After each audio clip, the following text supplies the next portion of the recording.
দেওয়া হয়েছে এবং সেই হুমকি 10 মিনিটের পরবর্তীতেই এই হামলার ঘটনা ঘটানো হয়।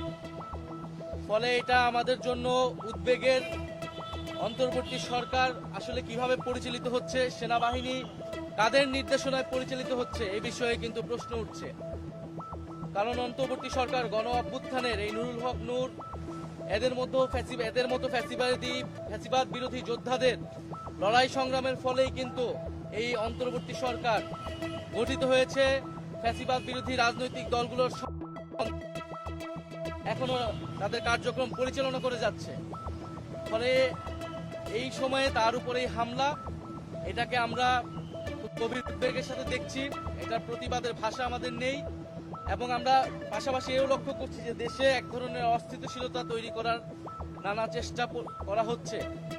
আমরা বলতে চাই যে বাংলাদেশের মানুষের প্রতি আমাদের অঙ্গীকার যে ফ্যাসিবাদী পক্ষকে আমরা কোনোভাবেই জায়গা করে দিব না, সুযোগ করে দিব না। সেটা জাতীয় পার্টির নামে আসুক, যেই নামে আসুক না কেন, এবং বাংলাদেশের যেই শক্তি তাদেরকে সহযোগিতা করবে তাদেরকে জনগণের বিরুদ্ধে দাঁড়াতে হবে। এবং আরো দুঃখজনক, সেদিন হয়তো ঘটনা হয়ে থাকুক না কেন, সেটা যদি অনাকাঙ্ক্ষিত হয়ে থাকে, দুর্ঘটনা হয়ে থাকে, সেনাবাহিনীর উচিত ছিল নিঃশর্তভাবে দুঃখ প্রকাশ করা, ক্ষমা প্রার্থনা করা। যে একজন রাজনীতিবিদকে, ফ্যাসিবাদ বিরোধী রাজনীতিবিদকে এইভাবে রাস্তায়, কিন্তু আমরা দুঃখজনকভাবে দেখেছি যে আইএসপিআর এর যেই বিবৃতিতে তারা দিয়েছে, সেখানে তারা এই হামলাকে বৈধতা দেওয়ার চেষ্টা করেছে, জাস্টিফাই করেছে, মব ভায়োলেন্স বলেছে। একটা গণতান্ত্রিক রাজনৈতিক দল তার কর্মসূচি, তার অফিসের সামনে সে সংবাদ সম্মেলন করছে, সেটাকে মব ভায়োলেন্স বলে সে সেনাবাহিনী এই হামলার বৈধতা উৎপাদনের চেষ্টা করেছে এবং এটি আরো ন্যাক্কারজনক ঘটনা ঘটেছে।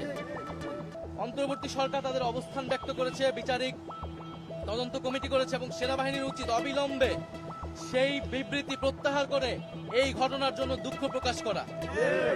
আমরা সেনাবাহিনীর প্রতি শ্রদ্ধাশীল ছিলাম অন্তর্বর্তী সরকার গঠনের সময় থেকেই, গণ অভ্যুত্থানের সময় থেকেই, এবং তাদের উপরে দেশের আইন শৃঙ্খলা সহ সামনের যে নির্বাচন হবে তার অনেক কিছু নির্ভর করছে। কিন্তু যদি সেনাবাহিনী এই ধরনের পক্ষপাতমূলক অবস্থান দেখা যায়, যে একটি রাজনৈতিক দলকে বাঁচানোর চেষ্টা, অভ্যুত্থানের অন্যতম নেতাকে আক্রমণ করা হচ্ছে, এটা আমরা কখনোই মেনে নিব না।